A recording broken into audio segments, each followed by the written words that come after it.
Bonjour à tous et bienvenue sur la chaîne CapFR. Dans cette vidéo, nous expliquerons la 8e partie. L'histoire continue et Dakini s'enfuit immédiatement avec 3 enfants. L'un des enfants qui a invoqué des monstres pour les attaquer, une petite fille, s'appelle Xian. Les monstres ont été prêtés aux 2 enfants par Gaïa comme animaux de compagnie pour empêcher quelqu'un de détruire leur famille. Juste à ce moment, un souvenir traverse l'esprit de Xian. Dans ce monde, les humains ont été créés par la cité impériale. Lorsque les enfants atteignent un certain âge, ils seront confiés aux adultes de la ville et élevés par eux. Xian a grandi dans un tel environnement et ses parents l'ont très bien traitée. Elle pensait qu'elle vivait une vie heureuse.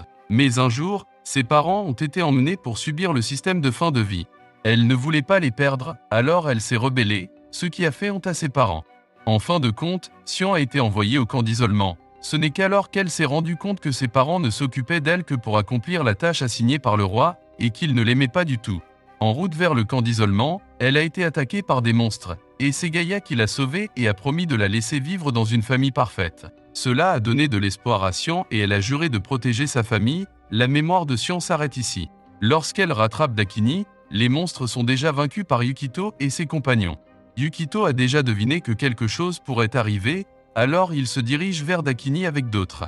À ce moment, le sol tremble soudainement et Gaïa apparaît. Xian pense que Gaïa vient la sauver et se jette immédiatement dans les bras de Gaïa. De manière inattendue, l'instant d'après, Xian tombe par terre et Gaïa arrête de sourire, disant que le jeu familial est terminé. Soudain, un très grand monstre apparaît à proximité, créé par Gaïa. Ce monstre est si puissant qu'Ader ne peut pas lui causer de dégâts. Heureusement, au moment critique, les sœurs Alara conduisent un camion pour partir avec Yukito et les autres ensemble. Ce monstre s'appelle Typhon, bien qu'il ait fallu de nombreuses années pour créer Typhon. Tant qu'il est créé, il sera complètement loyal et il n'a pas besoin de beaucoup de pouvoir divin pour le contrôler. Alors que Yukito réfléchit à la façon de vaincre le monstre, une partie du corps du monstre émerge soudainement du sol et s'écrase dans le camion. Ce monstre mesure des dizaines de milliers de mètres de long, et Yukito et ses compagnons n'ont pas dépassé la portée couverte par le monstre pour le moment. Yukito tombe du camion et est ensuite transpercé par le monstre. Voyant cela, Mitama se précipite vers lui, mais tous deux sont mordus par le monstre. Les autres s'enfuient vers le village, et juste au moment où ils pensent tout que Yukito et Mitama sont morts, le collier d'Alara brille. L'instant d'après, une hallucination de Mitama apparaît, leur disant qu'elle et Yukito ne sont pas morts et sont maintenant piégés dans le corps du monstre. Bien que le monstre soit très puissant, il décide toujours de trouver un moyen de sauver Yukito. À ce moment, Yukito s'est réveillé et se retrouve piégé dans le corps du monstre. Gaïa se transforme d'une petite fille en une femme sexy, qui est une forme de combat des archontes. Elle dit à Yukito qu'elle a essayé de le tuer 300 fois, mais à chaque fois il a été relancé par Mitama, dont le pouvoir divin est presque épuisé. À ce moment, Yukito voit à travers les yeux internes du monstre qu'il s'approche de la cité impériale. Gaïa dit à Yukito qu'elle va maintenant anéantir la religion de Loki dans la cité impériale. Gaïa vit dans ce monde depuis longtemps. Avant que la famille royale ne se présente, la mère de Gaïa a créé un culte pour satisfaire son désir. Elle a même consolidé sa position en blessant Gaïa, ce qui a maintenu Gaïa dans la douleur, jusqu'au jour où elle ne pouvait plus le supporter.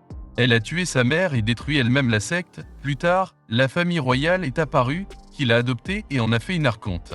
Chaque archonte a une expérience tragique similaire, comme si c'était une chose nécessaire pour devenir un archonte. À cause de ces expériences tragiques, Gaïa déteste beaucoup la religion. Depuis la disparition de la famille royale, diverses religions ont émergé dans le monde et son objectif est de toutes les détruire. Elle voulait à l'origine utiliser la religion de Yukito pour vaincre la religion de Loki, mais elle a été découverte par Yukito. Pendant ce temps, elle a découvert que Yukito élargissait souvent sa religion en trompant les autres, ce qui est très similaire à ce que sa mère faisait auparavant. Elle déteste donc beaucoup Yukito. Ce qu'elle ne sait pas, c'est que sa mère a créé la religion par désir, mais Yukito a créé la religion pour protéger tout le monde. Alors que Gaïa est sur le point de tuer à nouveau Yukito, elle découvre à travers les yeux du monstre que les compagnons de Yukito ont en fait installé une scène à proximité et organisent un grand concert. Elle n'a aucune idée de ce que font ces gens. Bientôt, elle connaît la réponse. Ces personnes organisent un grand concert pour attirer les villageois environnants à être leurs fans, et en utilisant leur culte, ils peuvent acquérir plus de pouvoir divin, ce qui renforce plusieurs fois le pouvoir divin d'Ader. Dakini gagne également l'amour des fans lors de ce concert, gagnant ainsi beaucoup de pouvoir divin. Encouragée par Rich, elle et Ader lancent une attaque féroce contre le monstre Typhon.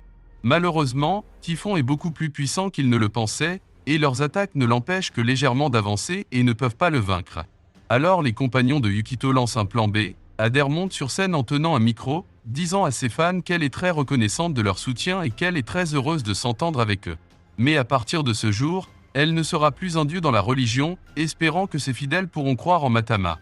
Leur plan est simple, qui consiste à laisser Matama gagner plus d'adeptes afin qu'elle puisse acquérir un pouvoir divin plus puissant. De cette façon, ils peuvent vaincre Gaïa directement à l'intérieur de Typhon et empêcher le monstre d'avancer. Après avoir écouté Adair, ces adeptes ne sont pas très disposés à accepter ce fait. Soudain, Riche dit à tout le monde qu'après qu'Adair aura quitté son devoir de dieu, elle servira les adeptes dans le public. En entendant cela, les followers deviennent complètement fous, ils ne rejettent plus la proposition d'Adair et deviennent les partisans de Matama. De cette façon, Matama gagne un grand nombre d'adeptes et renforce considérablement son pouvoir, avec lequel elle coopère avec Yukito et bat complètement Gaïa. Alors que le monstre Typhon disparaît, Matama se présente devant tout le monde avec Yukito dans ses bras.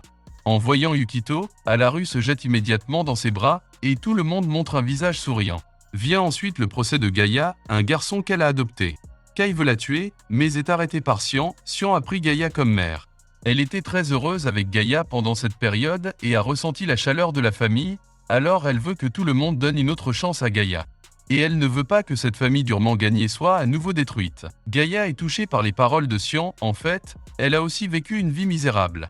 Depuis sa naissance, elle a été utilisée par sa mère et a ensuite été transformée en outil par le roi pour faire fonctionner le pays.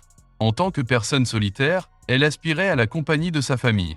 À la fin, elle et Xian se serrent dans les bras et Xian jure de former une vraie famille. Après cet incident, les villageois organisent un banquet pour célébrer leur victoire. Yukito a peut-être pensé à son enfance tragique après avoir écouté la vie misérable de Gaïa. Malgré son comportement dégoûtant précédent, Yukito ne blâme pas Gaïa, et à la place, il l'emmène avec ses enfants. Cependant, afin d'empêcher Gaïa de les trahir plus tard, il envoie le garçon, Kai, pour l'espionner. Auparavant, Yukito avait découvert que Kai avait le béguin pour Xian, et la raison la plus importante pour laquelle Kai est si en colère contre les actions de Gaïa est que Gaïa a blessé Xian. Alors, Yukito dit à Kai que s'il veut que Xian soit heureux, il doit garder un œil sur Gaïa. Lorsque tout est arrangé, Yukito découvre que Matama compte désormais 30 000 abonnés, ce qui est très étrange car le nombre total de tous les villageois environnants n'a pas atteint 30 000. À ce moment, Yukito tombe dans l'illusion de Loki, dans laquelle Loki avoue qu'elle a utilisé son pouvoir pour transférer ses partisans à Matama, et qu'elle l'a fait pour vaincre le monstre Typhon. Si Typhon s'était approché de la cité impériale, il aurait causé de gros problèmes. La confession de Loki est comme si elle montrait son pouvoir, et elle semble dire à Yukito qu'elle peut tout contrôler à volonté. Yukito est inébranlable, disant qu'il a pensé à un moyen de la vaincre, après avoir dit qu'elle avait hâte de le rencontrer dans la cité impériale.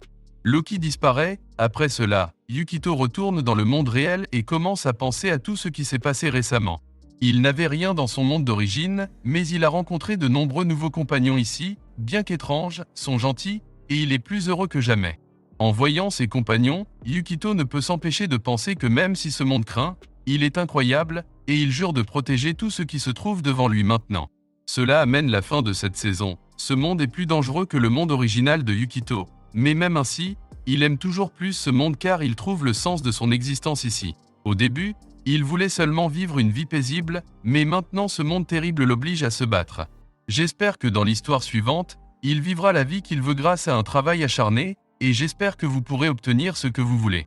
Nous sommes arrivés à la fin de cette vidéo, merci d'avoir regardé, au revoir.